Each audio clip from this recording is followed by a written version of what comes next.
a blessed day to you. I am Bishop Ruben Abante, and I'm the senior pastor of the Lighthouse Bible Baptist Church. I'd like to invite you now to be with us as the message of the Word of God is preached from the pulpit. I'd like to turn you over now to our Lighthouse Coming Together, and I pray that you'd be blessed with the message. Tumayo tayo at basahin natin ang ating teksto sa hapong ito. We are still at Luke chapter 14 and verses 25 to 35. At ang ating mensaheng ito ay may pamagat na where we strive against the real deal. O, di ba? Meron pang the real deal. Kasi, siyempre, yung ating pagpapagal ay merong direksyon forward at merong pinanggalingan backward. Hindi tayo natatapos that we strive against something. Tama ba? Halimbawa, ang ating lupang katawan, palaging minsan mahirap hatakin eh. You strive against comfort, against something. Di ba? Hindi mawawala yan. Itong halimbawa, marami ang ayaw siguro makipag-coming together sapagkat mahal ang gas. You need to strive against something. Okay? Against enticements and a lot of things. Yan ang nagpeprueba what we are. Pero of course dito, ang narrative ng Panginoon applied sa mga disciples. Okay? Pero ano kaya? Disciple lang ba in that strict term? And there went great multitudes with him, and he turned and said unto them, If any man come to me and hate not his father, and mother, and wife, and children, and brethren, and sisters, yea, and his own life also, he cannot be my disciple. So, ibig sabihin, kung babasahin mo ito, dahil nakikita yung word na disciple, parang iisipin natin, this is all about discipleship. But is it? And whosoever doth not bear his cross and come after me, again, cannot be my disciple. Ibig sabihin, ang Panginoon parang nagbibigay ng conditions. No? Mga bagay na magiging test or pamantayan ng pagiging disipulo. For which of you intending to build a tower sitteth not down first and counteth the cost, whether he have sufficient to finish it? Lest haply after he hath laid a foundation and is not able to finish it, all that behold it begin to mock him, saying, This man began to build and was not able to finish. Or what king going to make war against another king, sitteth not down first and consulteth whether he be able with 10,000 to meet him that cometh against him with 20,000? Or else, while the other is yet a great way off, he sendeth an ambassage and desireth conditions of peace. So likewise, whosoever he be of you, that forsaketh not all that he hath, he cannot be my disciple. Salt is good. But if the salt have lost his savor, napansin niyo ba? Salt is good. Dapat eat, di ba? Pero naging his. Napansin niyo ba yun? Wherewith shall it be seasoned? It is neither fit for the land, nor yet for the dunghill, but men cast it out. He that hath ears to hear, let him hear. Para bang, pag binabasa natin ito, face value, no? Parang ang tinuturo ng Panginoon sa atin dito, in the matter of discipleship, we need to know our priorities. Ayan, no? Sa verse 26. Di ba? In the matter of discipleship, we need to be able to bear our responsibilities. Correct? Yan, sa verse 27. In the matter of discipleship, sa verse 28, building a tower at dapat tapusin. In the matter of discipleship, we need to learn how to finish well. Correct? And then, in verse 31, or what king going to make war against another king? Lalabang ka na lang ba ng ganun-ganun lang? No. Marunong kang kumilatis kung kaya mong manalo o kung anong kinakailangan mong gawin. Tama, ano? Ibig sabihin, in the matter of discipleship, mga kapatid, in whatever case, no, there's a way to getting, mga kapatid, all the opportunities na kahit parang problema, you turn it into an opportunity. Parang ganun, di ba? You turn it into something that should be in your favor. Okay. So likewise, whosoever he be of you that forsaketh not all that he hath. Parang in the matter of discipleship, you should know how to sacrifice.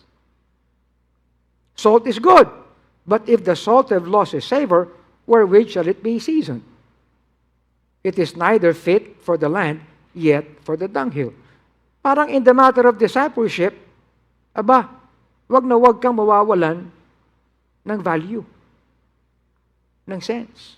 Are you listening? Parang ganito. Pero yun lang ba yun? Or is the Lord Jesus Christ pointing us to something that should be ma-appreciate natin bilang eklesiya rather than simply be ang individual disciples? Okay? Yun ang dapat nakaisipan dito habang binabasa natin. And Heavenly Father, thank you that we're here again. We are coming together, dear God. And Lord, we appreciate how that in this quarter, we need to be striving according to your working in us. And particularly, dear God, in this message, we need to understand from which we strive against. Sapagkat hindi po naman kami, Panginoon, nawawalan ng mga bagay na sa amin na humihila, humahatak pababa, nag-iimpluwensya, nagtetempt, Panginoon, sa amin. But Lord, make us to be indeed your people. We want to do everything according to your pleasure and glory. This we pray in Jesus' name. Amen. Thank you. You may please be seated. Kanina, inawit natin ang mga ilan na ang pinaka-emphasis ay commitment at paggawa ng gawain ng Panginoon. At pinalalahanan tayo ng ating mga awit kanina na it's not in vain. Amen? Pinalalahanan tayo ng ating mga awit kanina when we see Christ. Lalo, mga kapatid, kahit na mukha lamang ang ating makita, everything is rewarding. Ang isang bagay, mga kapatid, palagi tayong gising sa tinatawag nating lively hope or the blessed hope of His coming. Amen? Kaya marami tayong kinukonsidera. We live in days, mga kapatid, na ordinarily, ang tingin sa mga mananampalatayang katulad natin ay walang joy, walang galak. Para bang ang buhay natin ay, walang thrill. Di ba? Nawawalan tuloy tayo ng K. Parang ganon. Pero yun nga ba yun? Kaya, ang tingin sa atin ng mundong ito ay ala tayong sense. Lalo pa, hindi naman tayo magkaroon ng ambag sa mga issues ng lipunan. Tama ba? Sapagkat sa maraming mga karanasan, mga kaganapan, ang mga churches natin para sa atin lang mga sarili. Ngayon lang tayo, mga kapatid, nagkakaroon ng tuloy-tuloy at regular na ambag sa ating lipunan. Naobserbahan niyo ba yun? No? At maraming mga churches, in fact, ang tumitingin sa atin, nagtatanong sa atin kung paano ba ito nagagawa. Kakadaan lang ng March at kung saan tayo nagkaroon ng ating CWOP, Community Wellness Outreach Program. Dito sa Tatalon, ginagawa natin yan 2 beses isang taon. Pag March at September. At hindi lang yan. Meron pa tayong mga ibang mga pagkilos. Meron tayong bloodletting. Di ba? Nag-donate ng dugo.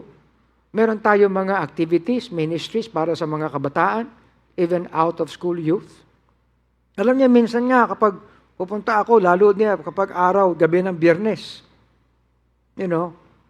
pag minsan pumunta ako dito, akala ko, kahit Wednesday, habang kayo nasa alamin, kayo nasa online, minsan pumunta ako dito, sarado. Yung pala, ang daming tao sa loob. Dito, naglalaro, nagbabasketball, lahat. Yung ating lock. Can you imagine? Ibig sabihin, hindi tayo nawawalan ng gawain dito. Hindi tayo nawawalan ng maaaring maging ministry natin. Sayang naman at meron tayong ganitong facilities, pagkatapos walang ginagawa. Ganon din naman sa Lighthouse MGC. Magkakaroon ka ng facilities tapos nakatiwangwang lang. Kaya lahat ng pag-iisip, lahat ng pag-oorganisa, lahat ng pangunguna, paglilid, ay ginagawa natin sapagkat ministry yan. Amen? Yan talaga ay masusing ministry ng bawat leader. Alam niyo, tayo naman talaga napapagod minsan. Pero ewan ko ba ako, ba't na napapagod ako pag nakapikit? Lalo pag pagod na pagod ka, ang hirap patulog Totoo yun. Tapos di ka makatulog, mag-iisip ka na naman ang gagawin mo. Kaya ayaw nyo nakakapagpahinga ako dahil pagbangon ko, meron na naman gagawin. Okay. But anyway, dito nakita natin ang prinsipyo ng pagiging profitable or fruitful, pagiging kapaki-pakinabang. Okay? Yan ay dahil sa presensya ng ating Panginoon at Kanyang biyaya sa atin. Naintindihan niyo ba? Ngayon, hindi lang ito naging bilin sa disipulo as far as the Lord is concerned during His time.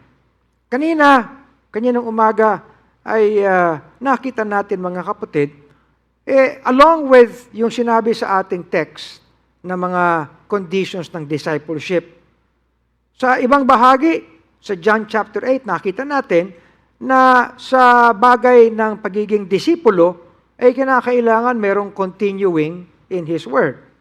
Tama? Sa pagiging disipulo, kinakailangan ay mayroong pag-ibig sa bawat isa. Hindi lang sa pamilya. Amen? Sa bagay ng discipleship, ay kinakailangan may luwalhati ang Ama. Diba? Dagdag pa doon sa mga kondisyon na nakita natin mula doon sa Luke chapter 14. Okay? Sa bagay ng discipleship, mga kapatid, it is not our life, but it is life for the sake of Christ. Ayan, Tama ba? Naalala ko yung isang awit na inaawit ng ating collab, for the cause of Christ. Alam niyo, hindi alam ng mga ebangheliko yung kantang yan. Kaya nung pinakanta ko yan, noong araw, nung nandito si Will Graham, gulat na gulat sila. Saan galing yung kantang yan? Okay? So sa bagay ng discipleship, ay wala, hindi sa atin, kundi for the sake of Christ. His life, whatever, it's not the loss of our lives, but our lives for His sake. And it's in the matter of discipleship, mga kapatid, tinan nyo, no man having put his hand to the plow and looking back is fit. Not simply for the kingdom of God, but to be a disciple. Ibig sabihin, kapag ikay naging disipulo, hindi ka pwedeng atras. Kaya ako, binibiro ko yung mga kaibigan ko. Ang sabi, Bishop, magkaroon tayo ng retreat. Pasensya na kayo. Hindi ako naniniwala sa retreat Ganon? Oo. Abanti ako Anong retreat? Oo. Ay, hindi. Akala nagbibiro ako. Kasi naman bakit? Diba? Anyway. So, lumalabas dito mga kapatid, ikukonsidera lahat ng conditions enumerated here, pagkatapos ng pagiging disipulo lang, makikita natin na ang lahat ng mga conditions ay nagiging totoo, hindi lang sa discipleship, kundi sa eklesiya. Sapagkat, nabanggit ko nga kanina, yung salitang let him hear, no, generally, sang-ayon sa lahat ng nasusulat, applied sa eklesiya. Yung word na disciple ay hindi na ginamit after Acts chapter 21. Ibig sabihin, mga kapatid, merong significance yan. Bakit po? Sapagkat after Acts 21, lahat ng sulat ay sinulat na ng mga apostoles, ng mga writers ng New Testament. Okay? And then, sila, mga kapatid, ang siya nagbigay ng lahat ng pagkilos. Define yung definition ng pagkilos na dapat ikilos ng eklesiya. Okay? And then, hindi lang yan, mga kapatid. No? Nakita natin na institutionally, pag pinag-usapan ang continuing in His love, abiding in His love, wala ng ibang institution on earth na sukat na dapat matibay sa pag-ibig ng Diyos na na kay Kristo, kundi ang eklesiya. Wala na. Ang sabi doon sa Ephesians 4, from whom the whole body, the church that is, fitly joined together. Kaya dito sa atin, mga kapatid, gumagawa tayo ng ministries upang ang lahat ng miyembro ay maging fitly joined together. Tama ba? Totoo yan. And then, hindi lang fitly joined, compacted pa. Ano ba sa Tagalog yung compacted? Ha? Pinagtahi-tahi na at yung bang, yun na nga. No? Ginawang masinsin. Okay? Masinsin upang kung ano man ang dapat na iambag o itulong sa kapwa, ang unang mag-aabot ay yung ginawang masinsin. To the effectual working in the measure of every part, maketh increase of the body unto the edifying of itself in love. Kaya napakamatimbang, mga kapatid, na institutionally, it is only the ecclesia that has, in the truest sense, ang pinaka-aplikasyon ng pag-ibig ni Kristo. Amen? Inaawit natin yung awit ni Tatay. Ang pag-ibig ni Kristo ay dakila, ipinamalas ng kanyang salita. Ang pag-ibig ni Kristo ay ganon, lahat. Pero madalas, mga kapatid, yung pag-ibig ni Kristo tinutukoy natin, yung pag-ibig na nakita sa Kalbaryo. Tama? For God so loved that He gave. Yung Kalbaryo. Mga kapatid, hindi naman kinakailangan palaging tinan yung Kalbaryo para madama ang pag-ibig ni Kristo. Naintindihan niyo ba? Sa lahat ng ating ministries, naroon ang pag-ibig ni Kristo. Amen ba? Oo. Alam niyo, hindi ko lang nababanggit sa inyo, pero halos kada linggo, merong may message sa akin na wala namang kinalaman sa atin. Wala namang association sa ating mga churches. Hindi bahagi ng Lighthouse. Tapos magme-message sa akin. Minsan di ko pa nga kilala. May sakit, may ganito, may ganyan. Ang gagawin ko, Ray, tawagan mo ito, abutan mo ng tulong galing sa TGLFI. Purihin naman ng Panginoon kay Ray, talaga masusi din ito si Brother Ray. Oo. Nung isang araw, nakatanggap ako ng mensahe, sabi, Bishop, maraming salamat po. Nakausap ko si Mr. Ray Kalingasan. Napakabuti niya. Ayun. Oo, hindi ba? Iboto si Ray. Hindi. Hindi yun. Ngunit sa pag-ibig ni Kristo nasa atin, amen ba? Ganon. It is not simply being a disciple, but the glory of the Father that matters. Luwalhati ng ating Panginoon.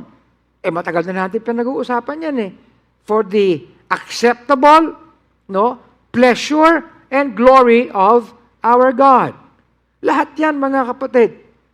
So, ibig sabihin, The value, significance, the responsibility in what the Lord says about being a disciple actually come to reality in being an ecclesia. At kaya pala, hindi na ginagamit yung salitang disciple sa lahat ng sulat ng mga apostoles sapagkat pagkatapos na ang biyaya ng Diyos, ay ipinagyaman sa mga gawain. You remember this, that it was through the Apostle Paul when the grace of God that is in Jesus Christ was dispensed to the churches. Are you listening? Kasi nga, pag disciple, you'll always be, follower of Christ. But during that time, ang Panginoong Hesus ay nasa langit na eh. So everything else would come by His Spirit, by His Word, and by His grace. Nung panahon ni Apostol Pablo at mga New Testament, wala pa namang ganito. They preached actually the Word of God. So what was in them, so rich was the grace of our God. And by that grace, iba ang kilos. Si Apostol Pablo naman, lawyer yun eh. Tony, lawyer siya. Pero ang kilos ni Apostle Paul ay higit sa kalidad ng lawyer. Are you listening? Higit sa kalidad. Yung bang kalidad ng kaluguran ng ating Panginoon. Si Luke. Ano ba si Luke? Doktor. Doktor si Luke. Kasama siya ni Apostol Pablo. Pero ano ang naging kanyang pagkilos? Lagpas pa sa kung ano ang pamantayan ng mga doktor sa mundo. Tama ba? Naroon ang luwalhati ng Panginoon sa kanya. Si Priscilla at Aquila, mga businessman yan. Okay? Meron silang trade. Subalit sa pagiging businessman nila, mga kapatid, mas mataas ang kanilang naging pagkilos, hindi lang for business sake, but for the Lord's sake. Why? Ang sabi ni Apostol Pablo, si Aquila at Priscilla, they actually laid down their necks for me. Are you listening? Sino pa? Marami pang iba. Si Philemon. Si Philemon ay mayamang mayamang may malaking tahanan, may malaking negosyo. Si Barnabas. Si Barnabas, mga kapatid, kung buhay si Barnabas ngayon, siguro siya may-ari ng ServQuest. Realtor yan eh. Okay? Pero higit pa, sa pagiging businessman lang ang kanilang kalidad. Subalit nung sila ay ipinag-isa bilang gawain ng Panginoon, ipinagyaman doon ang lahat ng kondisyon, lahat ng responsibilidad, lahat ng inaasahan ng ating Panginoon sa pagiging disipulo. Bakit? Kasi naging miyembro na. Kaya kanina, ipinakita ko sa inyo na ang pagiging miyembro ng eklesiya, we are members of the body. Yun ang kinakailangan ng halaga. Okay? So, balikan natin ang mga ilan. Lalagpasan na natin na mabilis yung iba sapagkat tinapos na natin ito. Ang sabi doon sa unang talata, if any man come to me and hate not his father, mother, wife, children, brethren, sisters. So, pastor, ito ba ay yung bang magkakaroon ka ng puot? Hindi ba yung hate puot? Hate, di ba puot? Kasama na ang bitterness sa inyong mga relations. Mga kapatid, hindi ito command upang magkaroon ng hate. Kasi if you hate your brother, you are a murderer. Hindi po pwede yun. Pero mga kapatid, kasi sa bansang Israel, napakamatimbang sa kanila ang mga nanggaling sa kanilang mga ama, mga ninuno, mga miyembro ng kanilang pamilya. Mahalaga yan. Kung ano ang itinagubilin sa kanila, ibinilin sa kanila ng kanilang mga ate, kuya, ganyan, mahalaga yan. No? Lalo na kapag yan ay mga tradisyon. Kaya sa Israel ngayon, mga kapatid, napakabigat ng tradisyon at kultura for what they are. Okay? Kapag sinabing Jew, you practically talk of their religion. Pero sa lahat ng nakausap ko, ang pagiging Hudyo sa kanila, wala namang Kristo yun eh.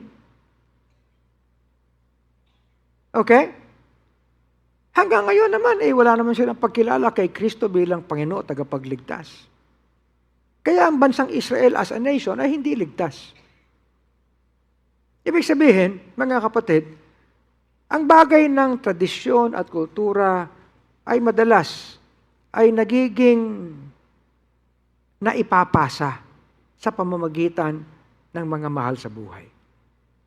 Hindi maaaring palitan ng mga ipinapasa ng mga tradisyon ang ating pagiging eklesiya.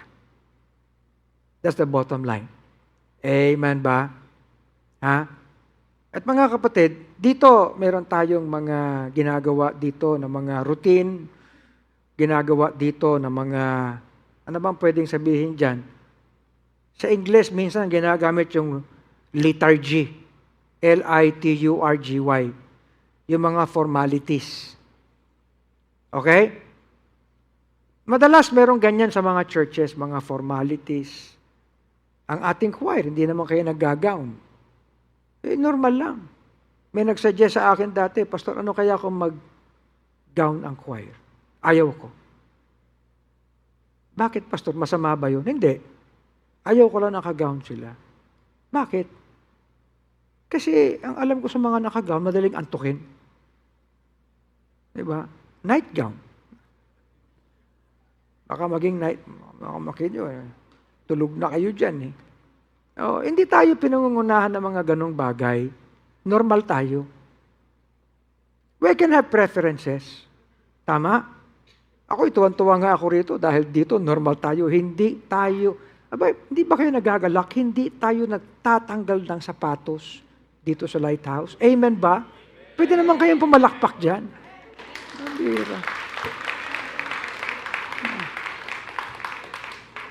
Wala naman akong pinapatamaan dyan, pero masaya lang tayo sa bagay na yan. Sabi ni Tati, yan ang gawin natin. Hindi yung ano ba ang bawal dito. Minsan kasi kapag yung mga routine na ganyan ginagawa natin, parang hindi na pwedeng baliin. Hindi ba? Pati yung uri ng pagkanta natin. Ako nga minsan pag midweek lalo na, kahit naman, okay lang. Pero, inaano ko, nagja-jacket lang ako para, kasi kahit naman sa golf, Neil, kapag ang suot mong damit, walang kwelyo, hindi pwede. Dapat may kwelyo. Kasi kung wala kang kwelyo, napaka-informal mo. Sa golf yun. Tama? Kaya palagi yan. Hindi ka pwede maglaro kapag ang suot mong t-shirt walang kwelyo. Kaya nilalagyan ko ng kwelyo. Iniisip ko nga, kung merong walang t-shirt, walang t-shirt, bawal yun. Yung nakahubad ka, bawal yun. Yung walang, magkaroon dito tayo ng kwelyo. Yung kwelyo lang, lagyan mo ng kwelyo yan. Anyway. So, maingat tayo na hindi tayo pinangungunahan ng mga tradisyon, di ba nung araw si tatay, meron siyang ikinikwento, yung bang dinumero yung lakad. Holy. Gumaganon pa si tatay Hindi tayo ganon. Yun ang sinasabi rito, mas mahalaga itong mga bagay na ito, yung formalities. Naintindihan niyo? Okay? Hindi naman sinasabi na maging bastos tayo. Hindi rin sinasabi yun. Alam nyo, wag naman yung pamantayan natin mundo. Ngayon, parang bang yung pagkakaroon ng tato, yung balot na balot ng tato rito, parang yun na yun no? Yung mga babae, naghahanap pa ng yung manliligaw na may mga tato, para siyempre mas ano Ano ba kayo? But anyway, mga kapatid, ito ay isang bagay na kinakailang alalahanin natin. Let us rise above traditions brought to us by any earthly relations or dictated upon us. Amen? Okay. Hindi rin naman nasa, halimbawa, paano tayo nagka-coming together? Kinakailangan may singing, may ganyan, may ganyan. Well, mga kapatid, marami na tayong binago sa mga sequence natin dito. No? Ibig sabihin, as the Spirit moves, and as, what would be effective to minister the gospel, the truth to everyone. Amen? Okay. Now, secondly, mga kapatid, sinabi rito na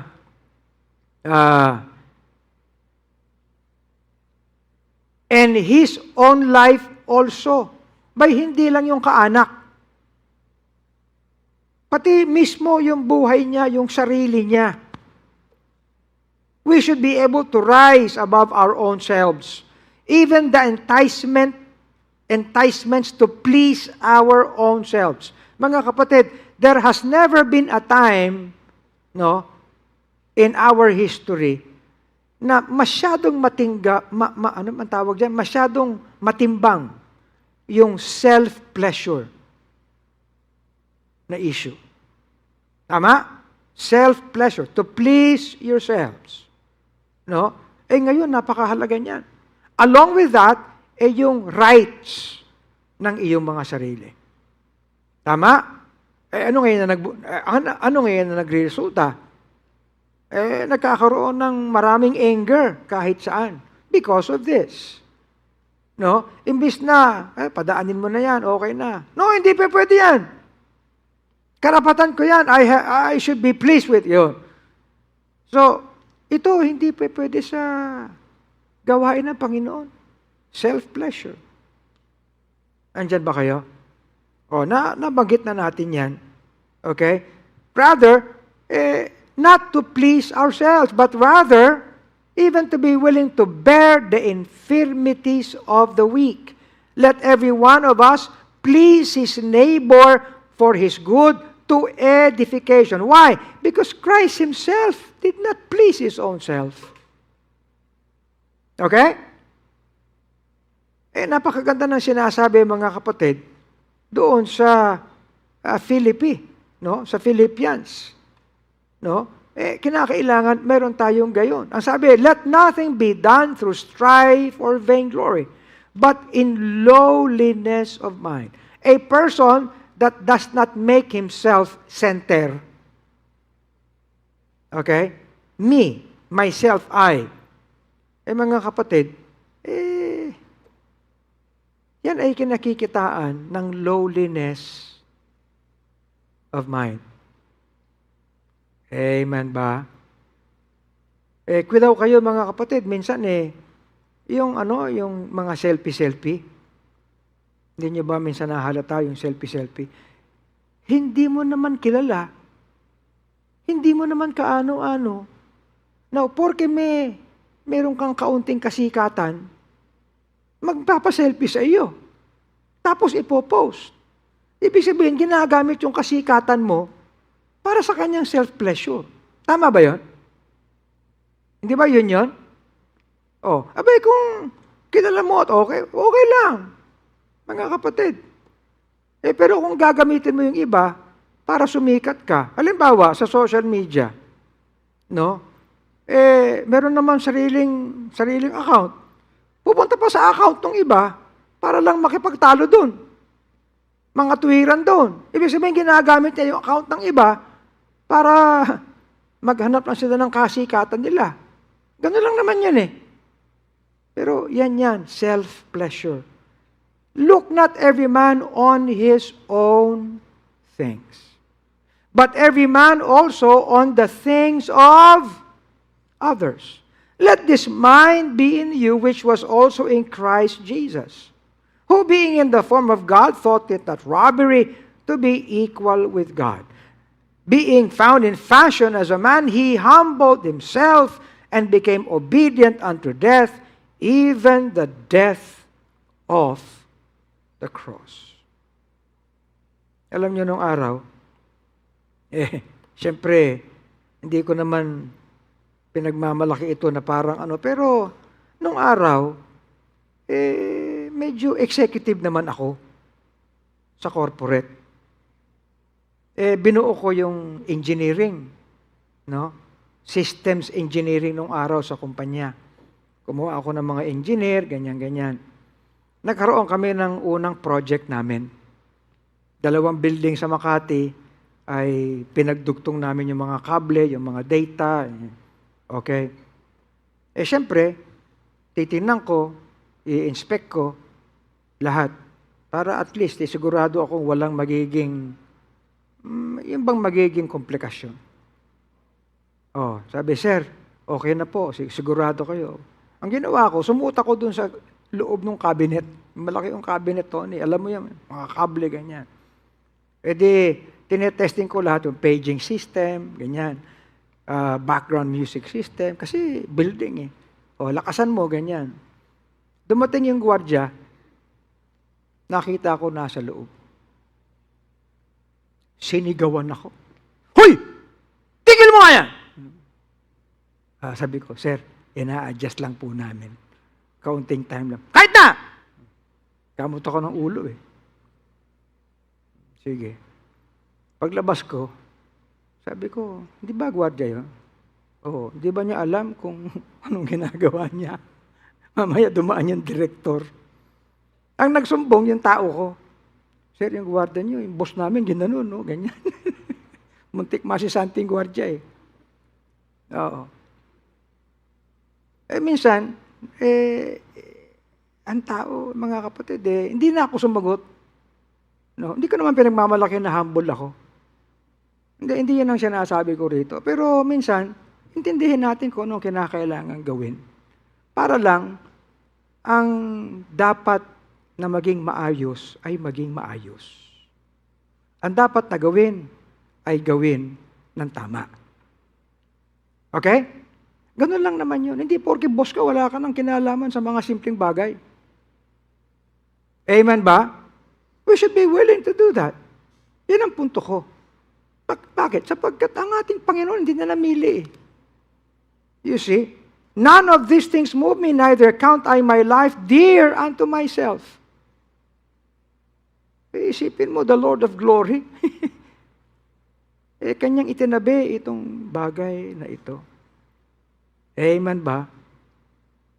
Alam niya minsan naalala ko nung binabaybay pa namin bilang Baptist riders lahat ng mga churches. Napunta kami sa maraming lugar. Merong isang maliit na church doon sa Nueva Ecija na pinuntahan namin. Nagulat dahil ako mismo ang pumunta doon. Pati doon sa Bishop, napakalaking karangalan po na nagpunta pa kayo dito nagpagod pa kayo, nagpuyat at nagmotor kayo. Sabi ko, wag, hindi naman. Gusto lang namin maabot kayo para ipaliwanag, ganito, ganyan. Mabuti naman dahil siyempre nahiya sila sa ginawa ko, nagdiwang sila ng National Baptist Day. Minsan kinakailangan, ganun talaga Di ba? Kaysa naman alam mo nang may question sa National Baptist Day, pupulaan mo pa. Servisyohan mo na lang. Amen ba? Okay. So, hindi lang yan mga kapatid. Ito, for example, si Epaphroditus. Because of the work of Christ, he was nigh unto death, not regarding his life, to supply your lack of service toward me. Napakarami. Number 3.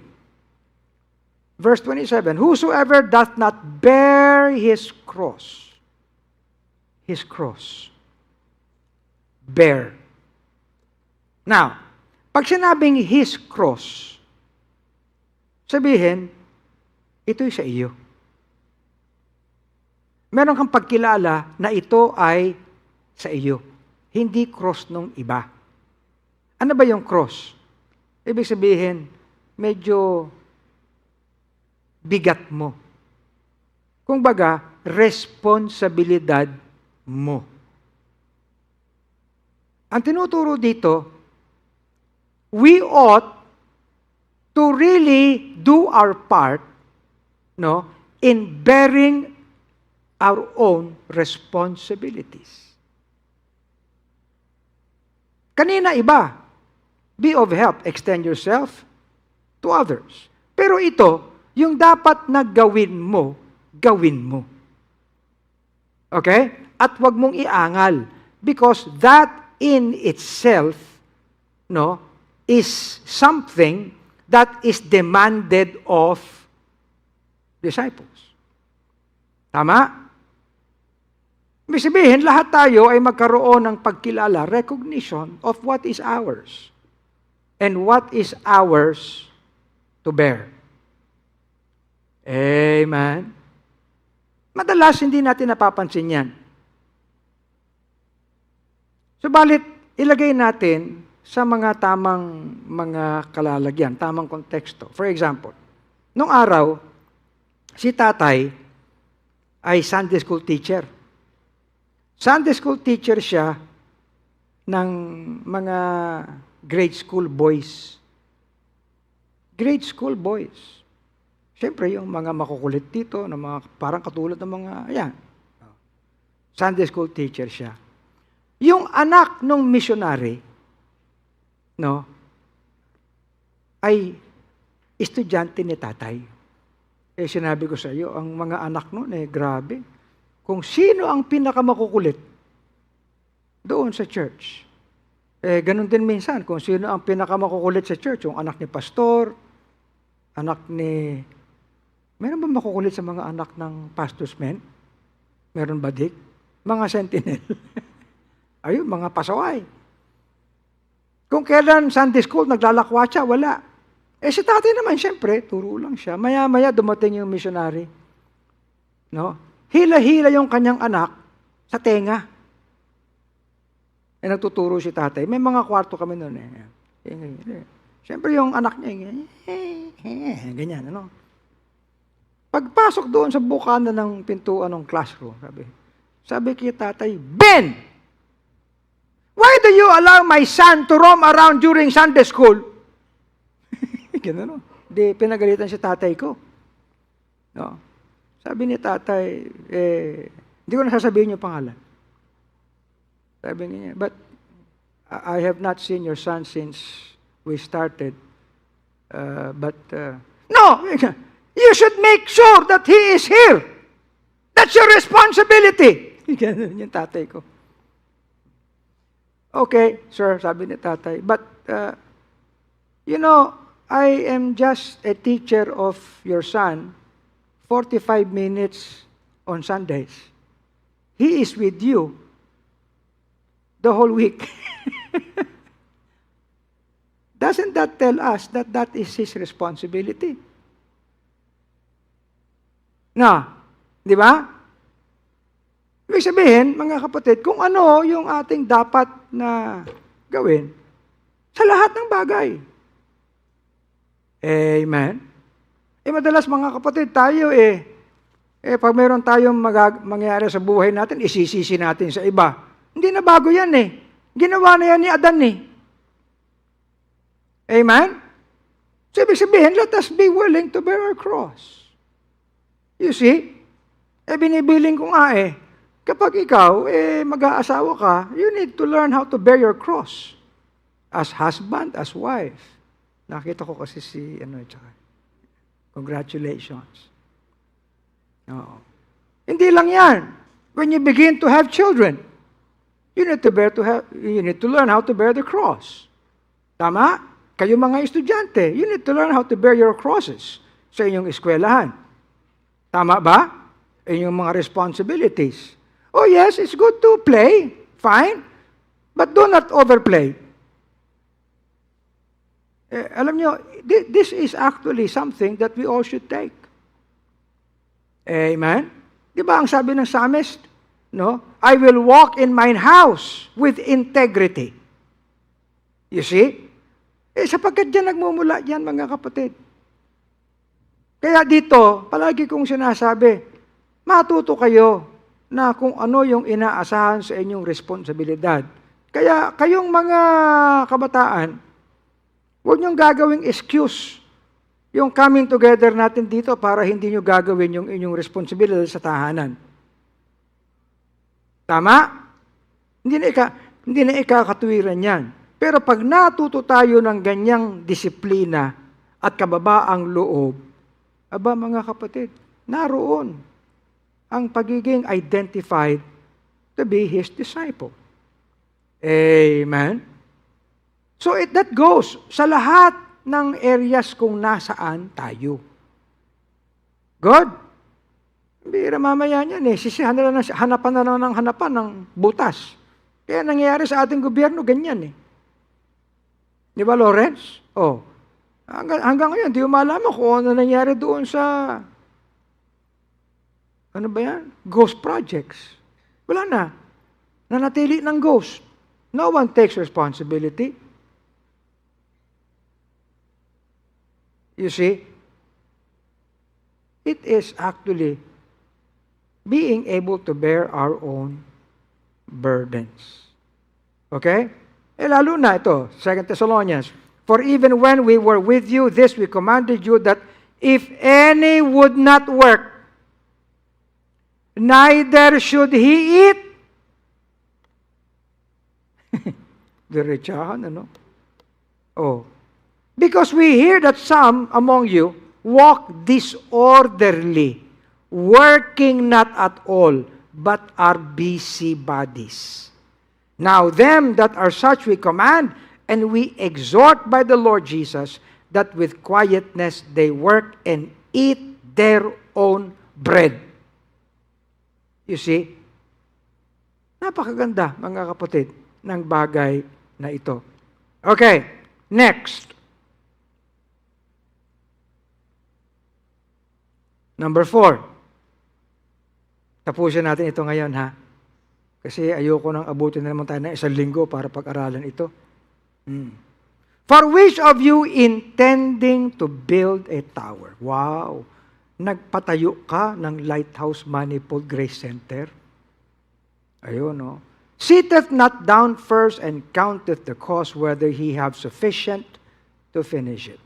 Lest haply after he hath laid the foundation and is not able to finish, all that behold it begin to mock him, saying, This man began to build and was not able to finish. Alam niyo, this has been a subject that I have been telling pastors. Kasi madalas, mga kapatid, ang ating mga simbahan na ginagawa, yung bahay, tahanan, lalo sa probinsya, hindi tapos. Hindi nagiging magandang ehemplo. Sabi ko nga, wala naman nagsisimula na may supisyenteng pondo. Pero dapat may supisyente kayong determinasyon. Tama ba? Yun lang yun eh. May supisyenteng determinasyon. You see? Anong prinsipyo ito? Sapagkat sa gawain ng Panginoon, we ought not simply to be good starters. We ought to be good finishers. Amen? Alam niya, purihin ng Panginoon, sapagkat sa atin dito, nabigyan na natin ng ehemplo. Marami na. Itong building na ito. Isipin niyo, this is already what? 26 years old. Andito pa. Amen ba? Nung sinimulan natin ito nung araw marami nagdududa, Dick Oo. Pero we had a good sense of determination. No? And an expectation that God would deliver us. And we just simply need to do our part. And we did our part. Ayan. Hindi ko nga lang talaga itinuloy yung sa taas. Kasi meron pa dapat ito This building is good for 10 stories. Did you know that? 10. Pero syempre, we look forward to that property there. Pero sinimulan natin, tapos na rin Amen ba? By the grace of God. You see? Ngayon, meron tayong sinimulan 3 years ago, 2023. Nung ating dinedicate yung lupa doon masukal pa yun nakita nyo kanina sa Ngayon ay kaganda. Sabi tuloy ng chairman ng ServQuest sa akin, medyo nagsasuggest ako na yung gate kako, medyo i-atras papalapit doon sa atin. Para naman siyempre, hindi ko na lang sinabi na gusto ko yung gwardiya malapit sa atin para pati tayo nagagwardyahan. Sabi niya, hindi, Bishop, Kasi, ang talagang disenyo niyan, no, sinabi ko na yan sa kanila, sinabi na yan sa manager niya, yung gwardiya doon yan sa likod, doon sa may release ng train. Malayo pa yun, malaki pa eh. Ganon? Oo, kasi ang gagawin dito, dahil nagtayo kayo ng napakagandang building dito, gagawin nating maganda yung lahat. Gagawin nating commercial complex ito. Hindi pa namin nabibili yung kabila, pero binibili na namin, tinatawaran na namin. Abay, lalaki pa pala yung ServQuest. Tony. Okay? Pero, basically, ito yung tinuturo dito. For what we are as a work of God, we ought not simply to be good starters. We need to be good finishers. Ano sabi ni Apostle Pablo? I have finished my course. You see? Hindi magandang example, yung pambihira naman. Ang ating Panginoon, even when He came, He said, my meat is to do the will of sent me and to finish His work. And up on that cross, what did the Lord say? It is finished. And praise God for that. I have finished the work which thou gavest me to do. You see, even doon sa mga binigyan ng Panginoon ng mga talento, mga talents, being stewards. Aba, ang palaging narrative na nakikita natin, well done, thou good and faithful servant. Thou hast been faithful over a few things, I will make thee ruler over many things. Enter thou into the joy of thy Lord. For whatever small things that we believe we need to start, then let us put a good sense of finish. Accomplishment. Completion. Amen ba? Okay. Sa lahat ng bagay, mga kapatid, ay kinakailangan ito ay mabigyan natin, lalo na in what we are as a work of God. Amen? Okay. Watch thou in all things, ang sabi ni Paul kay Timothy. Endure afflictions. Do the work of an evangelist. Make full proof of thy ministry. Ano yung full proof of the ministry? Abay, meron ka natapos. Yan ang validation, mga kapatid, ng lahat. And do not be like Demas. Diba? Abay, hindi pa nangangalahati, nag-quit na eh. Having loved this world. Diba?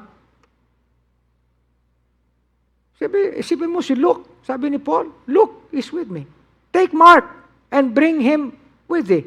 For he is profitable to me for the ministry. There was a day in the life of Mark na makita niya matapos yung mga bundok na dinaanan nila doon sa first missionary journey sa Galatia. Umuwi si Mark. Okay? He departed from them from Pamphylia and went not with them to the work. But natuto naman si Mark. At higit yan, nakapagsulat pa siya ng isang gospel na libro. Amen? A double-minded man is unstable in all his ways. Ano ang nangyayari sa isang tao na wala natatapos? Double-minded. Correct? So, alisin natin. Magkaroon tayo ng renewing of our mind and let us not be double-minded. Number 5. Lahat ito, mga kapatid, are principles that we can take bilang individual disciples, but mainly as ecclesia. Bilang members. Let us rise above just being strong. Let us be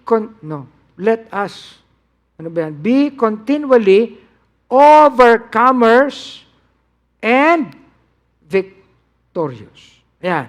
Or what king going to make war against another king? Sitteth not down first and consulteth whether he be able with 10,000 to meet him that cometh against him with 20,000. Iisipin mo, makikipaggera ka, 10,000 ang sundalo mo. Yung kalaban mo, 20,000. Anong gagawin mo? Abay, pupulutin ka sa kangkungan yan, ika nga. No?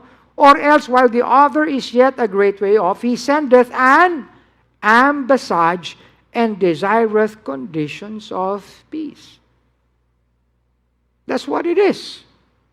But in respect to what we are as a church, hindi naman tayo makikipag-peace sa diablo at sa mundo. Okay? Pero, ang gagawin natin mga kapatid, no, we will always be overcomers and victorious for whatever. It might not be now, but maybe take a while, okay lang. Okay? We move forward with wisdom. Are you listening? Ha? Marami tayong pwede dito. Halimbawa, let us overcome evil with good. Oh, binili ni John, ye are of God, little children, and have overcome them because greater is He that is in you than he that is in the world. And who is he that overcomes the world? It is whosoever is born of God. And this is the victory that overcometh the world, even our faith. Mga kapatid, nung araw, nung nandito tayo sa Tatalon, siyempre, kahit si tatay naman, nag-isip na umalis tayo rito, pero nasettle na yun eh. Hindi na. Eh, nung ako'y sumali sa mga kung-ano-ano, sabi ng isang pastor, Bishop, saan po yung lighthouse? Sabi ko, sa Tatalon ang pinaka-main church. Tatalon? Oh. Sa Quezon City? Oh. Ay, doon kayo? Para bang nung malamang doon kayo? Yung main church? Oh. Di ba mga tao doon mahihirap lang? Mahirap naman. Sabi ko, hindi. Pinagyaman na ng Panginoon ang mga tao ron sa kanyang biyaya. Lahat ay may pananampalataya na. At yan ang ating katagumpayan. Alam niyo, kanina, pagbaba ko, yung young people, nakita ko rito, yung nangunguna nagsasalita. You see? Alam niyo, minsan iniisip ko, sino ba sa mga young people natin ang magiging leader? Okay? And I will be longing as pastor to see leaders, raise leaders. Tapos nakita ko nagsasalita si Zeus. If I would look at Zeus some years back, nung kakalat-kalat yan dito, would we see a leader in him? Ha? Hindi. Di ba? Eh, kung titinan ko si Zeus, yung mga nandito nagpe-perform, nagaganyan kayo kung anong motion. Si Zeus ang nandoon. Ginawa niya yung kanta. Many years back, nung wala pa sa Panginoon si Zeus. Makikita ba natin sa kanya yon? Hindi. That is the faith that we have. Anong aasahan ko? Yun lang mga anak ng mga mayayaman ang maaari magkaroon ng tagumpay? Hindi. Kaya sa atin mga kapatid, gawin lang natin ang pagpapatatag ng pananampalataya ng bawat isa. Amen? Sapagkat naririyan ang tagumpay. God, minsan nga, kung sino pa yung inaasahan mo, medyo dahil ang mga magulang ganito, ay ganyan dapat yan. Wala. Bakit po? Huwag na natin sisihin yung genes. Huwag na natin sisihin yung kung ano. Kung anong kalalagyan sa buhay, pagtibayin lang natin ang pananampalataya ng bawat isa. Amen? Hindi ako naniniwalang porke laki sa hirap, ganyan. Alam niyo kung makikita ko, kung makikita niyo yung itsura ko nung maliit ako, hindi niyo igagalang eh. Sa bagay, hindi pa naman kagalang-galang hanggang itsura eh, no? Pero, hello. Nandito niya. Andito nga, di ba? Nandito. Yung picture namin. Nakita niyo ba yon? Ha? Nasaan ba yung picture namin dito? Ayan. Ang pamilya namin. Yung bang 3 anak na yan, nung araw, makikita niyo mga leader yan? Hindi. Hindi naman yan dahil sa genes kay tatay o kay nanay. Dahil yan sa pananampalataya. Because of our faith. And we became overcomers. Amen? Nandyan ba kayo? Ituturo natin yan sa lahat. You know, alam niyo, nung araw, nung kami mga magkakapatid, sa lahat ng walang itsurang, walang pag-asa ako eh. Bakit? Hikain eh. Halos linggo-linggo, nandun ako sa ER ng UERM. Pagpapasok ako sasabihin yung nurse doon, ay, si Ruben, nandito na naman. Suki na ako doon eh. Pat, kung ganyan. Ang laki-laki ng mata ko. Ngayon yung mga kaedad ko, mas mahina pa sa akin eh. Ewan ko ba sa kanila. But you know what? It's not because of, it's because of what drives us in faith. Amen ba? Likewise. A, B, C, D, E, F. Ayun, pang-anim. Likewise, whosoever he be of you, that forsaketh not all that he hath, he cannot be my disciple. Meaning, yung disciple dito, he cannot do the work of God. Yan lang yan. He cannot do the work of God. So, what must we have if we will do the work of God? Let us be able to rise above affections in life that are not consistent with the will of God and His pleasure. You know why? Everything that we count in ourselves that we have yung he hath, mga kapatid, ang premise nito yung naturalisa ng tao na makakamkam ng kanya. Okay? Kanya, akin yan. Lahat naman ng akin yan, puro temporal yun eh. Tama? Naalala niyo ba yung rich fool? Ang sabi niya, mayaman na ako. I will build more barns. Di ba? Anong sabi ng Panginoon? Thou fool, tonight, I will require your soul. Yun. Akin yan. Ibig sabihin, for whatever thing that you think you have, but are not consistent with the will of God and His pleasure, be willing to let go.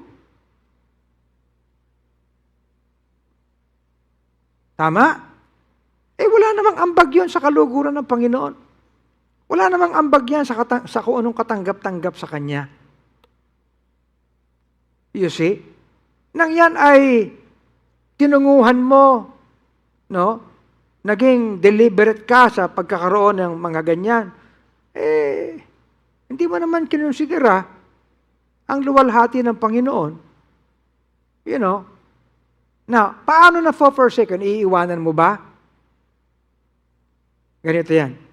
Yung forsake dito, mga kapatid, hindi ibig sabihin na huwag ka nang maging engineer, huwag ka nang maging doktor, huwag ka nang maging lawyer, hindi yun. Hindi. I-forsake mo lahat ng association sa masamang mundong ito at iyong ilagak ang iyong sariling katawan sa Kanya. Naintindihan niyo ba? Yan ang ibig sabihin ng forsake dito. Huwag mo nang gagamitin yung iniisip mo sa iyo para sa kapakanan ng mundo lang. Yes, kailangan ka na magtrabaho, pero hindi lang dyan ang disenyo niyan. Tama? Ibig sabihin, maaari kang magkaroon at kumamkam ka ng yaman and everything because of that. Pero, hindi lang yan ang rason sa existence niyan sa iyo. But be willing to present your bodies a living sacrifice for God. Kaya nga, sacrifice because you forsake anything that will come from the world by it. Do you understand? Minsan pag hindi mo i-explain sa ganyang bagay, minsan iisipin natin, huwag ka na mag-aral. Maglingkod ka na lang sa Panginoon. Hindi tama yun. Ang paglilingkod sa Panginoon, mga kapatid, ang pagiging bahagi ng kanyang eklesiya ay hindi sintu-sintu ang isip. Amen? So we need to understand this. And they that are Christ's have crucified the flesh with the affections and lusts. Hindi na natin pinangungunahan sangayon sa ating laman at pita ang lahat ng bagay, kundi inilalagak natin ang ating sarili sa Panginoon. I am crucified with Christ. Nevertheless I live, yet not I, but Christ liveth in me, Paul says. And the life which I now live in the flesh. Iniwan ba ni Apostol Pablo ang kanyang kaisipan bilang lawyer? No. Basahin mo ang Romans. Makikita mo ang pagka-lawyer ni Apostol Pablo. Tama, attorney? Oh. You see, kayo mga doktor, kayo mga professionals, hindi ko naman sinasabi na wag na kayo maging professional. Be one. Amen? And be the best. However, look at how you conduct your life, your affections and your lusts. Set your affection on things above, not on things on the earth. That is what it means to forsake all that you have. Amen. Now, the thing is, mga kapatid,